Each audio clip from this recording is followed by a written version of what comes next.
Hello everyone, ಎಲ್ಲರೂ ಹೇಗಿದ್ದೀರಾ? ನಾನಂತೂ ತುಂಬ ಚೆನ್ನಾಗಿದ್ದೀನಿ. ನೀವೆಲ್ಲರೂ ಚೆನ್ನಾಗಿದ್ದೀರಾ ಅಂತ ಅಂದ್ಕೊಳ್ತೀನಿ. ಇದು ಶುಕ್ರವಾರದ ವ್ಲಾಗ್ ಆಗಿರುತ್ತೆ. ಶುಕ್ರವಾರದ ಪೂಜೆ ಆಗಿದೆ ನಮ್ಮ ಮನೇಲಿ. ಎಲ್ಲರಿಗೂ ಒಳ್ಳೆಯದಾಗಲಿ. ಪೂಜೆ ಎಲ್ಲ ಮುಗಿಸಿ ಶುಕ್ರವಾರ ಸಾಂಬ್ರಾಣಿ ಎಲ್ಲ ಹಾಕಿ ಮನೆಗೆ ಒಂದೊಳ್ಳೆ ಪಾಸಿಟಿವ್ ಎನರ್ಜಿ ಒಂಥರ ಸಿಕ್ದಂಗೆ ಆಗುತ್ತೆ. ನನಗೆ ಆ್ಯಕ್ಚುಲಿ ಇದ್ರ ಸ್ಮೆಲ್ ಇಷ್ಟ. ಸಾಂಬ್ರಾಣಿ ನಾನು ಹಾಕೋದು ಹೇಗಿದ್ದರೂ ನಾವು ತೆಂಗಿನಕಾಯಿ ಯೂಸ್ ಮಾಡ್ತೀವಿ ಅಲ್ವಾ, ಅದರದ್ದು ಕಂಟೆ ಬರುತ್ತಲ್ಲ, ಆ ಕಂಟದಕ್ಕೆ ಒಂದು ಸ್ವಲ್ಪ ಕರ್ಪೂರ ಹಚ್ಚಿ ಮನೇಲೇ ಮಾಡಿರೋ ಅಂಥ ಧೂಪ ಇರುತ್ತೆ, ಅದನ್ನು ಹಾಕಿ ನಾನು ಯೂಸ್ ಮಾಡ್ತೀನಿ. ಇವತ್ತಿನ ಬೆಳಗ್ಗೆ ತಿಂಡಿಗೆ ನಾನು ಅಕ್ಕಿ ರೊಟ್ಟಿ ಮತ್ತು ಅಕ್ಕಿ ಹಿಟ್ಟು ಮತ್ತು ಜೋಳದ ಹಿಟ್ಟು ಎರಡನ್ನೂ ಯೂಸ್ ಮಾಡಿಕೊಂಡು ರೊಟ್ಟಿ ಮಾಡ್ಕೊಳ್ತಾ ಇದ್ದೀನಿ. ಇದೊಂಥರ ಸಿಂಪಲ್ ಮತ್ತು ಹೆಲ್ದಿ ರೆಸಿಪಿ. ಇದಕ್ಕೆ ನಾನು ಯೂಸ್ ಮಾಡ್ತಾ ಇರೋದು ಒಂದು 3 ಕಪ್ ಆಗುವಷ್ಟು ಜೋಳದ ಹಿಟ್ಟು ಮತ್ತು ಒಂದು 3 ಕಪ್ ಆಗುವಷ್ಟು ಅಕ್ಕಿ ಹಿಟ್ಟು ಯೂಸ್ ಮಾಡ್ಕೊಳ್ತಾ ಇದ್ದೀನಿ. ಇದಕ್ಕೆ ಸ್ವಲ್ಪ ಉಪ್ಪು ಹಾಕ್ಕೊಳ್ತಾ ಇದ್ದೀನಿ ಮತ್ತು ಜೊತೆಗೆ ಸ್ವಲ್ಪ ಸೌತೆಕಾಯಿ, ಒಂದು ದಪ್ಪವಾಗಿರೋ ತುರಿದಿಟ್ಕೊಂಡಿರೋ ಅಂಥ ಸೌತೆಕಾಯಿ ಹಾಕ್ಕೊಳ್ತಾ ಇದ್ದೀನಿ. ಮತ್ತು ಸ್ವಲ್ಪ ಜೀರಿಗೆ. ನೀವು ಇದಕ್ಕೆ ಈರುಳ್ಳಿ, ಕ್ಯಾರೆಟ್, ನಿಮ್ಗೇನು ಬೇಕು, ನಿಮ್ಗೆ ಯಾವ ಥರ ಬೇಕೋ ಆ ಥರ ನೀವು ಯೂಸ್ ಮಾಡ್ಕೊಬೋದು. ನಾವಿಲ್ಲಿ ಒಂದು 3-4 ಜನಕ್ಕಾಗೋ ಅಷ್ಟು ಮಾಡ್ತಾಯಿದ್ದೀವಿ. ಅದರಿಂದ ನಮಗೆ ಇಷ್ಟು ಸಾಕಾಗುತ್ತೆ. ನೀವೇನಾದರೂ ಜಾಸ್ತಿ ಜನಕ್ಕೆ ಮಾಡ್ತಾಯಿದ್ರೆ ಅಥವಾ ಕಡಿಮೆ ಜನಕ್ಕೆ ಮಾಡ್ತಾಯಿದ್ರೆ ನೀವು ಅಳತೆ ಎಷ್ಟು ಬೇಕಾಗುತ್ತೆ ಅದರದಕ್ಕೆ ನಿಮ್ಮ ಕಪ್ ಸೈಜಲ್ಲಿ ನೀವು ಯೂಸ್ ಮಾಡ್ಕೋಬೋದು. ಸೌತೆಕಾಯಿ ಹಾಕಿ ಮತ್ತು ಸ್ವಲ್ಪ ಕರಿಬೇವಿನ ಸೊಪ್ಪು ಹಾಕಿ ಮಾಡ್ಕೊಳ್ತಾ ಇದ್ದೀವಿ ಸಿಂಪಲ್ಲಾಗಿ. ನೀವು ಇದಕ್ಕೆ ಕೊತ್ತಂಬರಿ ಸೊಪ್ಪು ಸಹ ಆ್ಯಡ್ ಮಾಡ್ಕೊಬೋದು, ತುಂಬ ಚೆನ್ನಾಗಿರುತ್ತೆ. ಸದ್ಯಕ್ಕೆ ನಾವು ಇಷ್ಟು ಸಾಕು ಅಂತ ಹೇಳಿ ಮಾಡಿಕೊಂಡು ಇದನ್ನು ಮಿಕ್ಸ್ ಮಾಡ್ಕೊಳ್ತಾ ಇದ್ದೀವಿ ಸ್ವಲ್ಪ ನೀರಲ್ಲಿ. ಆ್ಯಂಡ್ ಇನ್ನೊಂದೇನು ಅಂತಂದರೆ, ಸ್ಟಾರ್ಟಿಂಗಲ್ಲೇ ಸೌತೆಕಾಯಿ ಹಾಕಿರೋದ್ರಿಂದ ಸ್ಟಾರ್ಟಿಂಗಲ್ಲೇ ನೀವು ನೀರು ಹಾಕಬೇಡಿ, ಅದರಲ್ಲೇ ತುಂಬ ರಸ ಇರುತ್ತೆ. ಫಸ್ಟು ಸೌತೆಕಾಯಲ್ಲಿ ಮಿಕ್ಸ್ ಮಾಡಿಕೊಂಡು ಆಮೇಲೆ ಎಷ್ಟು ಬೇಕೋ ಅಷ್ಟು ನೀರು ಹಾಕ್ಕೊಂಡು ಮಿಕ್ಸ್ ಮಾಡ್ಕೊಳ್ಳಿ. ಹಾಗೆ ಇದು ಜೊತೆಗೆ ಕಾಯಿ ಚಟ್ನಿ. ಇದಕ್ಕೆ ಕಾಯಿ, ಸ್ವಲ್ಪ ಹುರ್ಗಡ್ಲೆ, ಹುಣಸೆ ಹಣ್ಣು, ಕರಿಬೇವಿನ ಸೊಪ್ಪು, ಕೊತ್ತಂಬರಿ ಸೊಪ್ಪು ಮತ್ತು ಉಪ್ಪು, ನಮಗೇನೇನು ಬೇಕು, ಶುಂಠಿ ಮತ್ತು ಬೆಳ್ಳುಳ್ಳಿ, ಸೊ ಎಲ್ಲದನ್ನು ಹಾಕ್ಕೊಂಡು ಚಟ್ನಿ ಮಾಡ್ಕೊಳ್ತಾ ಇದ್ದೀನಿ. ಹಾಕಬೇಕಾದ್ರೆ ಆ್ಯಕ್ಚುಲಿ ನನಗೆ ಗೊತ್ತಾಗಲಿಲ್ಲ, ಇದು ವಿಡಿಯೋ ಆಗಿದೆ ಅಂತ ನಾನು ಅಂದ್ಕೊಂಡಿದ್ದೆ, ಬಟ್ ಆಗಿರಲಿಲ್ಲ. ಇದೆಲ್ಲದನ್ನು ಹಾಕ್ಕೊಂಡು ಚಟ್ನಿ ರೆಡಿ ಆಗ್ತಾಯಿದೆ ಇಲ್ಲಿ ಸೈಡಲ್ಲಿ. ಜೊತೆಗೆ ನಾನು ರೊಟ್ಟಿನ ಬಟ್ಟೆಯಲ್ಲಿ ತಟ್ಟೋ ಥರ ಮಾಡ್ಕೊಳ್ತಾ ಇದ್ದೀವಿ. ಸೊ ಅದರಿಂದ ಒಂದು ಸ್ವಲ್ಪ ತೆಳುವಾಗೆ ನಾವು ಹಿಟ್ಟು ಮಿಕ್ಸ್ ಮಾಡ್ಕೊಂಡಿದ್ವಿ. ಬಟ್ಟೆಯಲ್ಲಿ ನೀಟಾಗಿ ತಟ್ಕೊಂಡು ಅದನ್ನು ತವ ಮೇಲೆ ಹಾಕ್ಕೊಳ್ತಾ ಇದ್ವಿ. ರೊಟ್ಟಿಗೆ ಆದಷ್ಟು ನಾವು ಚಪಾತಿ ನಾನ್ ಸ್ಟಿಕ್ ಪಾತ್ರೆ ಯೂಸ್ ಮಾಡೋದಕ್ಕಿಂತ ಒಂದು ಸ್ವಲ್ಪ ಕಬ್ಬಿಣದ್ದು ತವ ಯೂಸ್ ಮಾಡಿದ್ರೆ ಒಳ್ಳೇದು ಆ್ಯಕ್ಚುಲಿ. ಯಾಕಂದರೆ ಒಂದು ಸ್ವಲ್ಪ ರೊಟ್ಟಿ ಎಲ್ಲ ಅಂಟ್ಕೊಳ್ಳುತ್ತೆ, ಮತ್ತು ಅದೇ ತವದಲ್ಲಿ ಚಪಾತಿ ಮಾಡೋದಕ್ಕೆಲ್ಲ ಕಷ್ಟ ಆಗುತ್ತೆ. ಅದರಿಂದ ಒಂದು ಸ್ವಲ್ಪ ಕಬ್ಬಿಣದ ತವ ಯೂಸ್ ಮಾಡಿದ್ರೆ ಒಳ್ಳೆಯದಾಗತ್ತೆ. ಹಾಗೆ ಇನ್ನೊಂದೇನು ಅಂತಂದರೆ, ಇದು ಜಸ್ಟ್ ಜೋಳ ಮತ್ತು ಅಕ್ಕಿ ಹಿಟ್ಟಾಗಿರೋದ್ರಿಂದ ತುಂಬ ಸಾಫ್ಟಾಗಿರುತ್ತೆ.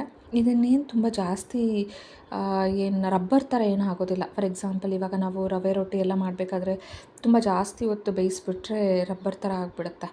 ಸೊ ಇದೇನು ಆ ಥರ ಏನಾಗೋದಿಲ್ಲ. ಸ್ವಲ್ಪ ಜಾಸ್ತಿ ಟೈಮ್ ಬೇಯಿಸಿದ್ರೂ ಸಹ ಟೇಸ್ಟು ಚೆನ್ನಾಗಿರುತ್ತೆ. ಇದಕ್ಕೆ ನಾವು ಒಂದು ಸ್ವಲ್ಪ ಮೇಲ್ಗಡೆ ತುಪ್ಪ ಹಾಕ್ಕೊಂಡು ಬೇಯಿಸ್ಕೊಳ್ತಾ ಇದ್ದೀವಿ.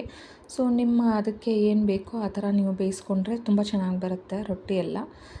ನೋಡಿ, ಯಾವುದೇ ರೀತಿ ಮುರ್ಕೊಳ್ಳಿಲ್ಲ, ಕಟ್ಟಾಗಲಿಲ್ಲ, ಆರಾಮಾಗಿ ಬರುತ್ತೆ. ಕೆಲವರು ಜೋಳದ ಹಿಟ್ಟಲ್ಲಿ ರೊಟ್ಟಿ ಮಾಡಿದ್ರೆ ಮುರ್ಕೊಳ್ಳುತ್ತೆ, ಬೇರೆ ಏನಾದರೂ ಗೋಧಿ ಹಿಟ್ಟು ಮಿಕ್ಸ್ ಮಾಡಬೇಕು ಅಂತೆಲ್ಲ ಹೇಳ್ತಾರೆ.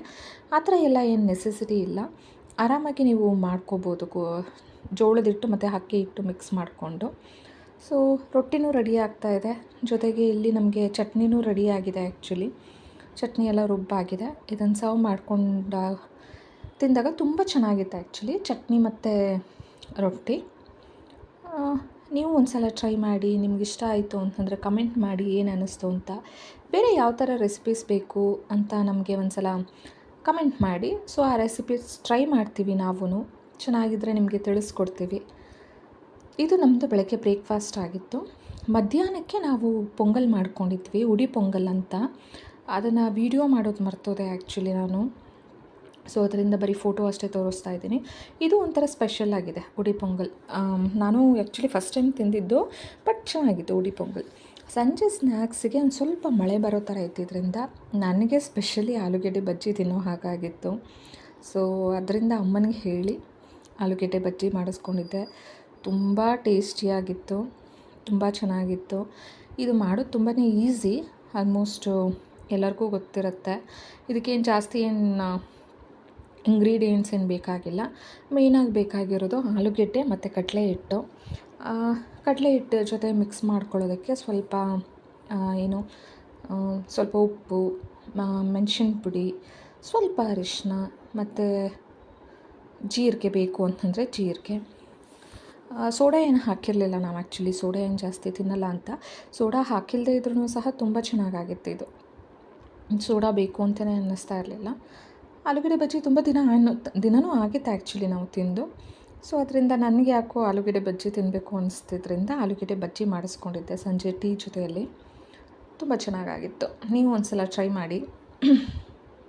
ಯಾರ್ಯಾರಿಗೆ ಒಂಥರ ಈ ಆಯಿಲಿ ಫುಡ್ಸ್ ಎಲ್ಲ ತಿನ್ನಬೇಕು ಅಂತ ಅನಿಸುತ್ತೆ, ಒಂದು ಸಲ ಕಮೆಂಟ್ ಮಾಡಿ. ನನಗಂತೂ ಈ ಸಲ ಪ್ರೆಗ್ನೆನ್ಸಿಯಲ್ಲಿ ಆ್ಯಕ್ಚುಲಿ ತುಂಬ ಈ ಥರ ಕರ್ದಿರೋ ಐಟಮ್ ತಿನ್ನಬೇಕು, ಆಯಿಲಿ ಫುಡ್ ತಿನ್ನಬೇಕು ಅಂತ ತುಂಬ ಅನ್ನಿಸ್ತಾ ಇತ್ತು. ಅದಾದಮೇಲೆ ಸಂಜೆ ನನಗೆ ಯಾಕೋ ತುಂಬ ಬೋರ್ ಆಗ್ತಾಯಿತ್ತು ಅಂತ ಹೇಳಿ, ಟಿ ವಿ ನೋಡೋದಕ್ಕಾಗಲಿ ಬೇರೆ ಏನಕ್ಕೆ ಆಗಲಿ ಬೋರ್ ಆಗ್ತಾಯಿತ್ತು ಅಂತ ಹೇಳಿ ಏನು ಮಾಡೋದು ಅಂತ ನೋಡಬೇಕಾದ್ರೆ ನಾನು ಆ್ಯಕ್ಚುಲಿ ಇದು ಅರ್ಧಂಬರ್ಧ ಮಾಡಿರೋ ಕೋನಿತ್ತು, ಮೆಹಂದಿ ಕೋನು. ಸೊ ಇನ್ನೇನು ಮಾಡೋದು ಅಂತ ಹೇಳಿ ಆ ಮೆಹಂದಿ ಕೋನಿಂದ ನಾನೇ ಯಾವುದೋ ಒಂದು ಡಿಸೈನ್ ಹಾಕ್ಕೊಳ್ತಾ ಇದ್ದೀನಿ. ನನಗೇನು ಅಷ್ಟಾಗಿ ಮೆಹಂದಿ ಹಾಕೋಕ್ಕೆ ಬರುತ್ತೆ ಅಂತೇನಿಲ್ಲ, ಬಟ್ ಆದರೆ ತಕ್ಕ ಮಟ್ಟಿಗೆ ನನಗೆ ಹೇಗೆ ಬೇಕೋ ಅದನ್ನು ನಾನು ಹಾಕ್ಕೊಳ್ತೀನಿ. ಹೇಗಿದೆ ಮೆಹಂದಿ ಡಿಸೈನ್ ಅಂತ ತಿಳಿಸಿ. ನಿಮಗಿಷ್ಟ ಆಯಿತಾ ಅಂತ ಒಂದು ಸಲ ಹೇಳಿ. ಇದು ನನ್ನದು ಶುಕ್ರವಾರ ಆಲ್ಮೋಸ್ಟ್ ಇಷ್ಟ ಆಗಿತ್ತು. ನನಗೆ ಆವತ್ತು ರಜೆ ತೊಗೊಂಡಿದ್ದರಿಂದ ನಾನೇನು ವರ್ಕಿಗೆ ಅಂತ ನಾನೇನು ಹೋಗಲಿಲ್ಲ. ಸೊ ಅದರಿಂದ ಆರಾಮಾಗಿ ಮನೇಲೇ ಟೈಮ್ ಸ್ಪೆಂಡ್ ಮಾಡಿದೆ. ಅಷ್ಟೊಂದು ಟಯರ್ಡ್ ಏನು ಆಗಿರಲಿಲ್ಲ. ಸೊ ಅದರಿಂದ ಆ್ಯಕ್ಚುಲಿ ನಾನು ಮೆಹಂದಿ ಎಲ್ಲ ಬಿಟ್ಕೊಂಡೆ. ಇಲ್ಲ ಆಫೀಸ್ಗೆ ಹೋಗಿ ಬರ್ತೀನಿ ಅಂತಂದರೆ ತುಂಬ ಟಯರ್ಡ್ ಆಗಿಬಿಡುತ್ತೆ. ಆ್ಯಕ್ಚುಲಿ ಬಂದಾಗ ಸುಧಾರಿಸ್ಕೊಳ್ಳೋದಕ್ಕೇ ತುಂಬ ಟೈಮ್ ಆಗಿಬಿಡುತ್ತೆ. ಸೊ ಆವಾಗೆಲ್ಲ ಇವ್ಯಾವೂ ವರ್ಕ್ ಆಗೋದಿಲ್ಲ. ಬಟ್ ಆದರೆ ಏನೋ ಒಂಥರ. ಸೊ ಮನೇಲಿ ಆರಾಮಾಗಿದ್ದಾಗ, ಯಾಕೆ ಪ್ರೆಗ್ನೆನ್ಸಿ ಟೈಮಲ್ಲಿ ಆರಾಮಾಗಿರಿ ಅಂತ ಹೇಳ್ತಾರೆ ಅಂತ ಲಿಟ್ರಲಿ ಈಗ ನಾನು ಒಂದು 2 ಡೇಸ್ ರಜೆ ತೊಗೊಂಡಾಗಲೇ ನನಗೆ ಗೊತ್ತಾಗಿತ್ತು. ಬಟ್ ನೈಸ್, ಮನೇಲಿದ್ದಾಗ ಸ್ವಲ್ಪ ಆ್ಯಕ್ಟಿವಿಟೀಸ್ ಎಲ್ಲ ಮಾಡ್ಬೋದು. ಆಫೀಸಿಗೆಲ್ಲ ಹೋಗಿ ಬಂದಾಗ ಅಲ್ಲೇ ಒಂದಷ್ಟು ಟೆನ್ಷನಲ್ಲಿರ್ತೀವಿ. ಆ ಟೆನ್ಷನ್ ಮನೆಗೆ ಒಂದಷ್ಟು ತೊಗೊಂಬಂದಿರ್ತೀವಿ. ಅದನ್ನೆಲ್ಲ ಮತ್ತೆ ನಮ್ಮನ್ನು ನಾವು ನೋಡ್ಕೊಳ್ತೀವಿ ಅನ್ನೋದೆಲ್ಲ ಸುಳ್ಳು. ಕೆಲವರು ನೋಡ್ಕೊತಾರೆ ಆ್ಯಕ್ಚುಲಿ, ಕೆಲವರು ಮಾಡ್ತಾರೆ, ಆರಾಮಾಗಿ ಇದು ಮಾಡ್ಕೋತಾರೆ. ಬಟ್ ಆದರೆ ನನಗೆ ಯಾಕೋ ಈ ಸಲ ಆಗ್ತಾ ಇರಲಿಲ್ಲ.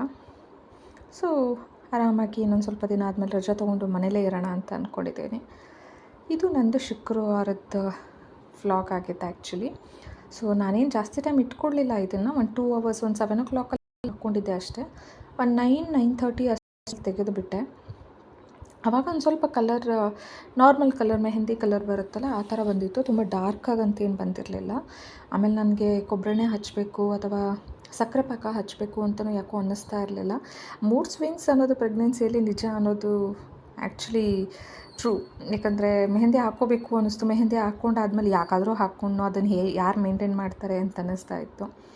ಸೊ ಅದರಿಂದ ಯಾವುದೂ ಹಾಕ್ಕೊಳ್ಳಿಲ್ಲ. ಹಾಕ್ಕೊಂಡು ಒಂದು 2 ಅವರ್ಸ್ಗೆ ತೆಗೆದುಬಿಟ್ಟೆ ಅದನ್ನು. ಬಟ್ ಆದರೆ ಬಾಡಿ ಹೀಟ್ ಟ್ಯಾಬ್ಲೆಟ್ಸ್ ಎಲ್ಲ ತೊಗೊಳ್ಳೋದು ನಾವು ಈ ಟೈಮಲ್ಲಿ, ಅದರಿಂದನೂ ಏನು ತುಂಬ ಬಾಡಿ ಹೀಟ್ ಆಗಿರುತ್ತಲ್ಲ, ಅದರಿಂದ ತುಂಬ ಡಾರ್ಕಾಗಿ ಬಂದಿತ್ತು. ಬೆಳಗ್ಗೆ ಎದ್ದು ನೋಡಿದಾಗಂತೂ ತುಂಬ ಡಾರ್ಕ್ ಆಗಿತ್ತು. ಇಲ್ಲಿ ಹಾಕಿದ್ದೀನಿ, ತೋರಿಸ್ತೀನಿ ಇರಿ ನಿಮ್ಮಗಳಿಗೆ. ಸೊ ಈ ಥರ ಆಗಿತ್ತು ಮೆಹಂದಿ. ಹೇಗಿದೆ ಅಂತ ತಿಳಿಸಿ.